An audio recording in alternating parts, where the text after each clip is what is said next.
Thank you for being with us today, Cabrini. As I understand, you were the first person to receive a four-year diploma from the college. How did that happen? Well, there were three B's that I remember: Bertolozzi, Boggiano, and Buckman.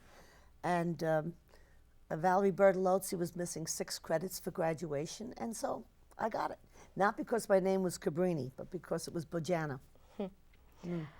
I'd like you to talk about your first visit here at the college as a junior at Cabrini High School in 1956. 1956. Mother Ursa took a busload, big yellow bus of seniors down here. It was our senior, not senior, juniors down here, and some juniors too. Sophomores and juniors down here who were interested in the college. And it became our senior class day. And I remember standing around the swimming pool, and I think a lot of people registered because there was a swimming pool. And they just loved the idea. And we saw horses. The courtyard at Grace Hall was cobblestone, and there were horses there. And of course, people were thrilled. And I remember Vesna jumped on one of the horses, and the orphans were inside. But that day we didn't see them. Oh. Yeah, April 1956. Very cold day. And we were thrilled with the mansion. Thrilled with it. I can remember that. And many people signed up that evening or the next day for the following year. Wow. Yeah. So when you came here, was the mansion the whole college? Yes, it was the whole college. The orphans were in Grace Hall for another year, till August of 1958, when they were taken to Callow Hill, to the building Mother Ursa built in Callow Hill, and now, which is now a senior citizens' home. And so they left for the September of our sophomore year. The orphans were gone, and of course the horses were gone. They took the horses with them?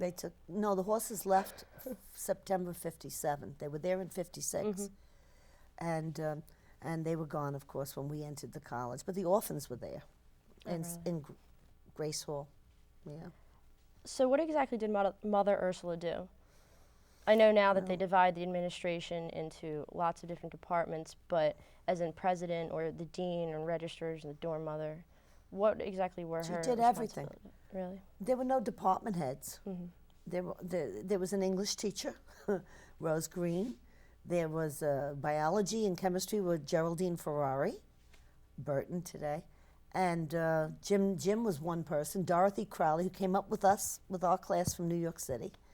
And there were no departments. It was one person. Langer-Bartel, Dr. Langer-Bartel taught French and Italian. Dr. DiVincenzo taught Spanish. But there was one person. It was very strange, you know. Every department was one person. And it's hard to imagine today. But almost the entire first class were Catholic school bred girls from Catholic, all girls high schools. Holy Child Academy, Cabrini High School in Manhattan. Very few had gone to public high schools or co-ed high schools. So we didn't have much of a social life, and we only had 2 members of the faculty were religious. Sister Bernadine taught math, and Father Georgie taught philosophy and theology. That was it for religious. Wow. How many other sisters lived here, and what did they do? Sister Bernadine, the math teacher. I had her for calculus and physics, I think. Yes. And she was only here the first 2 years. And then Mother Speranza. Mother Speranza was in the kitchen. She came from Italy. And she didn't speak a word of English except yes and no. I mean, those were the only words I think she knew. And she was in the kitchen. She did all the cooking in the mansion. We only lived in the mansion. We only had classes in the mansion. There was no campus. There was no chapel except in the mansion downstairs. And where there were offices now was our chapel. And all our lives were bound, the residents in the mansion. It's hard to imagine today. We had one classroom. And then at the end of the year, we had another classroom where there were bedrooms. Where, on the floor where Dr. Iadarolla's office is, we had a math classroom there. But we had the lecture hall. All our classes were held in the lecture hall, and they were staggered. you know. Mm-hmm. The 2-year students, I don't know, I don't even remember where they went to class, the 2-year students. I know they took our English courses. That was all. So all the meals were in the matching dining room? Dining room. Who cooked them? Mother Speranza cooked everything. And 2-3 nights a week we'd have spaghetti and meatballs. And I remember gaining 15 pounds freshman year. Everybody did. All the residents did, that is. And I was one of the people who worked in the dining room. Marie Sanfilippo, Margaret Cassidy, Janet Cobb, and Vesna and I, we worked there and paid our tuition that way. We served all the meals and we cleaned all the tables, for 3 years. So what was your social life here like the first year? There was none, really. We had a big Valentine's dance on February 14th, and we had a blizzard that day, 14 to 16 inches of snow, and many of the boys had to sleep in their cars outside because they couldn't get off the campus. The snow came down so heavily. In fact, my date was the man I married from Villanova Law School, and they struggled to make it to the George Washington Motor Lodge on the Penn Turnpike, and they broke in there. There was no one in the.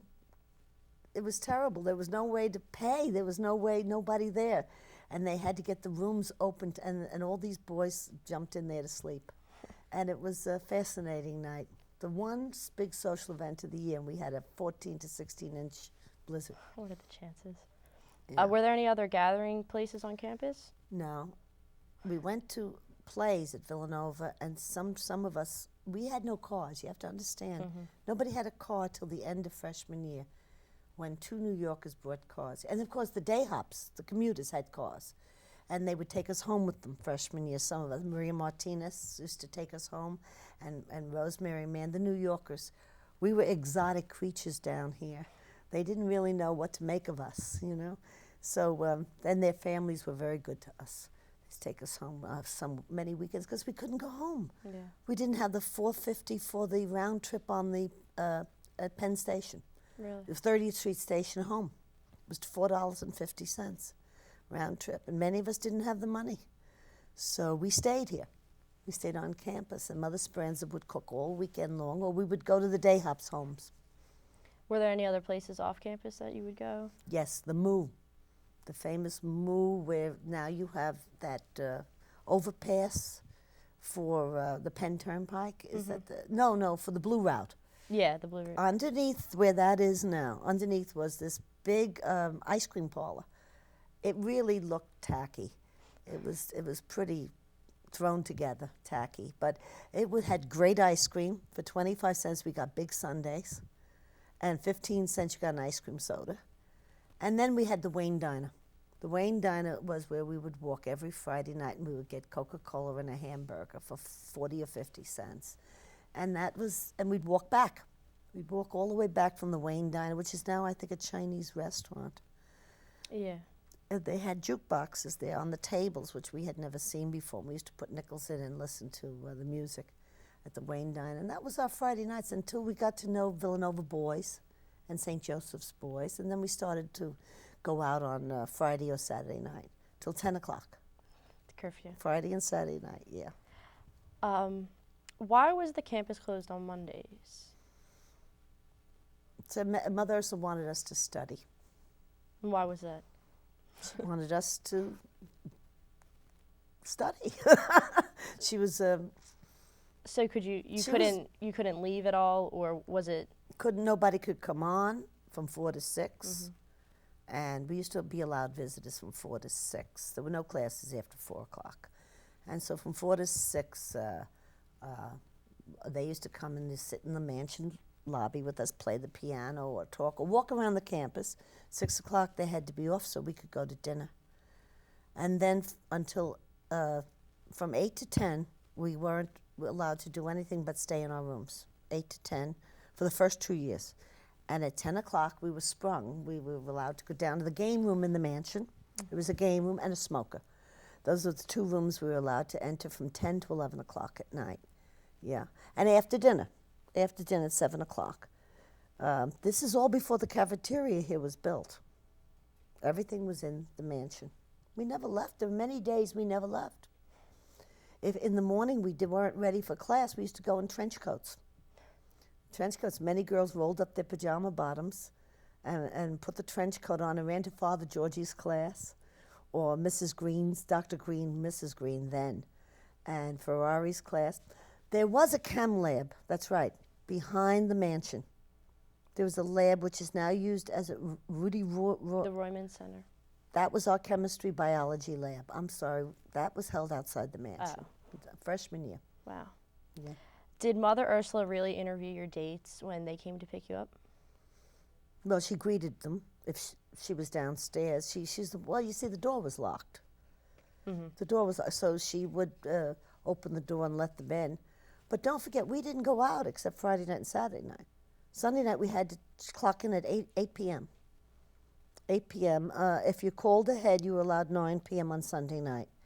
But we only went out on Friday and Saturday, and till 10 p.m. first year, I believe. And then it was 11 p.m. second year and third year. And then it was midnight Friday and Saturday and senior year, I believe. And I was one of the people who had to keep track of that in junior and senior year because I was the president of the Student Government Association. Wow. So I had to keep track of who was coming in, who was late, and all of that. But yes, she would greet them at 4 o'clock to 6 o'clock too if they came to visit in the afternoon, Tuesday through Friday. Yeah. Did you have any dances or mixtures with any of the men's colleges or co-ed colleges? No, we used to go to their plays. I remember seeing The Crucible at Villanova because I was an English major. I remember going to see the art exhibits, and most of our professors were from St. Joseph's in Villanova, almost every one of them. Savinsky, Father Savinsky, art in senior year, and the Campanellas, Mr. and Mrs. Campanella, English and history, and from Villanova. And no, we didn't attend anything freshman year. We were almost cloistered here. And as I said, we were Catholic girls' school graduates, so most of us didn't expect anything else, you know? Did that change throughout the years here, or was Oh, sure. Sophomore year, we were going out with the Villanova boys and St. Joseph's boys, and never met an Eastern Baptist boy. No, never met one. It was very strange. They were right across the road. Yeah. I dated a Valley Forge boy. Really? Yes, we were invited to one of their dinners. That's right. The junior class and the senior class were invited to their dinner, one of their formal dinners over there. And I went out with one of them, I guess 3 or 4 times. And it was very formal when we went to their dinners and their dances. I only remember 2 the Valley Forge affairs. Now, you guys had a lot of different rules then. Did the curfews change? You've been talking about curfews. Had they changed as you progressed through the years? Were you allowed to stay out later as an upperclassman? Because of 3 people spoke to Mother Ursula. Dorothy Crowley, the gym teacher, the only one, and she came with us from New York, and Jerry Ferrari, and Rose Green, the head of the only English teacher for a few years. And they spoke to Mother Ursula and said, you have to give the students more freedom. And so she extended the curfew to 11 o'clock on Thursdays, 11 o'clock on Friday and Saturday in junior year. And in senior year, I believe we were allowed to come in at midnight on Friday and Saturday night, only the seniors. Now, were you allowed to have male visitors as well? And what were the stipulations for those? Oh, they couldn't, they could only sit in the foyer. Oh, okay. They could not go anywhere else in the they couldn't enter the smoker. I don't know what you call the smoker now, the lounge? I guess that would be the equivalent. Off the mansion dining room, there's that room. That was called the smoker. Oh. Yeah, I think it's called the lounge now. Anyway, that was our hangout, but the boys were not allowed in it, no. In fact, it was very hard to see anyone then, very hard until junior and senior year. So. Did you have any quiet hours, like assigned 8 to 10 at night, we weren't permitted to do anything. I mean, you had to stay in your room. Wow. To encourage studying. How often was Mass required? Sundays. That's it? Many of us went down the back stairs in the mansion, the back stairway down, and we went to Mass at 7 a.m. Where the offices are now on the first floor. Right. We had Mass. I think it was 7 o'clock every morning. And we used to go, if we didn't have time to dress, we used to go in trench coats over pajamas. But when I think back to how we dressed sometimes in the mansion. But don't forget, there were days and weeks we didn't leave the mansion. It seems strange, doesn't it? Never went out the door. Mass was in the mansion. Food was in the mansion. Classes were in the mansion, except for Jerry Ferrari's lab in the back of the college. So did you have any dress codes then? Obviously not. Oh, yeah, we had to wear skirts. So sure. how'd you get away with wearing trench coats? Well, you rolled up your pajamas, and the nuns didn't know if you had skirts on. You just rolled everything up. Or you wore a nightgown under the trench coat, buttoned up the trench coat. And we did this for 2 years until they caught on. And then we had to get dressed. But you were not allowed to wear pants. Never, never. Junior year, sophomore and junior year, if it snowed, you were allowed to wear pants. And then junior and senior year, we talked, Dorothy Crowley, I think, talked Mother Earth into letting us wear slacks. Jeans, nobody wore jeans in those days. No, jeans were for cowboys. Yeah, Mother Earth wouldn't permit anything like that. But senior year, we were allowed to wear pants. I think all 4 years were allowed to wear pants by 1961, the end of 1961. Even freshmen? If you look at all the pictures, though, in the yearbook, and in the pictures I brought, everyone wore skirts. Really? Skirts and short dresses. Well, they were long until sophomore year. Then they became shorter and shorter and shorter. But senior year, we were allowed to wear pants in bad weather. And we had to go to Grace Hall. We had to walk to classes in Grace Hall. And this building opened in my senior year, so we had to leave the mansion. We were forced out. And so we started to wear pants and talked her into it. Can you talk about the flu epidemic in 1958? It's a miracle that nobody died. It was so bad. The Asiatic flu epidemic began in December. We came back from Christmas vacation, and classes, tests, exams were January, after Christmas. The school year went to June 5th every year, 5th to 7th of June. And the exams were held the end of January. And they had to cancel several of the exams because of the flu epidemic. That's how bad it was. I was one of the first people to come down with it. I guess we brought it from New York City. I don't know, but Mother Ursula never got it. But Marie Sanfilippo, one of my roommates, I had 3 roommates, Janet Cobb, Margaret Casey, and we were all in bed. And Marie took care of us. And Mother Ursula, she used to come around and give out aspirin. And there was a sick room where, on the balcony, right opposite President Iadorola's office, was our sick room. Wow. Right across the hall. Mother Madeline was the superior, and she used to come and take care of it. And if the doctor came, Mother Madeline stood by the bed. He was not allowed to be alone with us, the doctor. Wow. I remember that. And everybody was sick, except the sisters. Most of the faculty got it. It was horrendous. It was my first epidemic that I ever saw in my life, and that was freshman year. And then came the blizzard, February 14th, and right after the blizzard, the rest of the college got the flu. Wow. Right after it, because we were freezing. I think the heat went out at the college. No food came up to the college. There were no classes for a week because of the February 14th blizzard. Our first dance in the history of the school. And formal gowns. I have beautiful pictures. I wish I had brought them. I forgot them. And formal gowns, and we have 14 to 16 inches. Wow. No one could get in, no one could get out of here. It was incredible. No telephone, by the way. No telephones either. No telephones. You've referred to commuters as day hops. Where exactly did that term come from? The Philadelphia girls. We had never heard it before. We came from New York City. Didn't know what a day hop was. The Philadelphia girls who came in on the little pink bus. Maria Martinez Roman, Ronnie Gillen, Valerie lived here. That's right, she lived here. And Gretchen Brodin, they called themselves day hops. I I don't know what, today you say commuters, right? Right. Yeah, strange.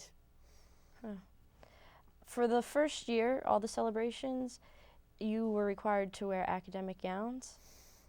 For the formal masses, the ring ceremony, the first Investiture 4 years, ceremony? investitures, Mother Ursula's feast day, anything that was formal, yes, we had to wear gowns. Can you talk about Cardinal O'Hara came. Cardinal O'Hara came on November 1st, what was that, 1958? 57, I'm sorry, 1957, to to bless open the college and formally open the college. And we all wore gowns. I spoke. I was the greeter for Cardinal O'Hara, and and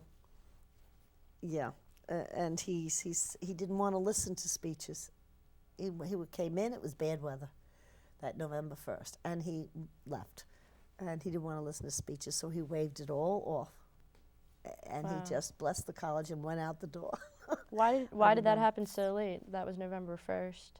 I guess he was a busy man. And how about May Day, 1958? That was Barbara Young, the beautiful blonde. She was tall and blonde, and she was the first one. Betty Ann Hutchison, I guess, was the second one.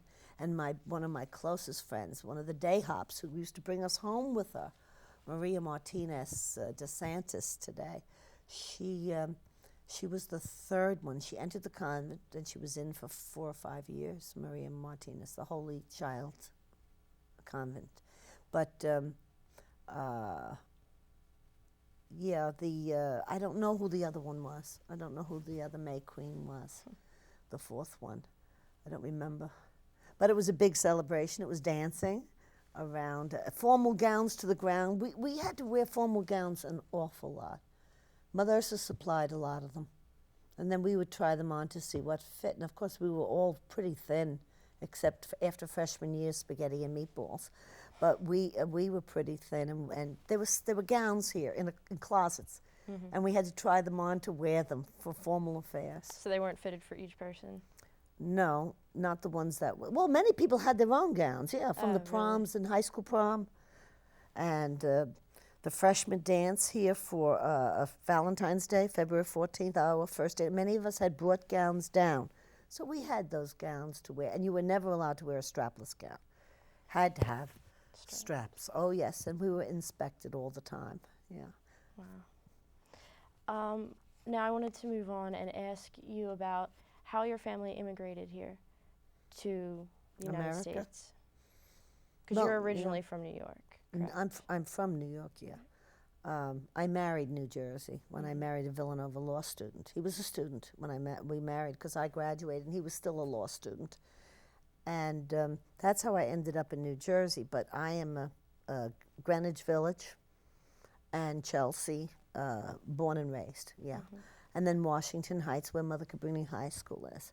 My family came over in 1888, 1890 from Sorrento and Naples, a little town called Vico Quens. That's my mother's family. My father's family came before the Civil War.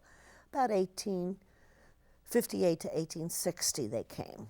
And they settled in Little Italy in Greenwich Village.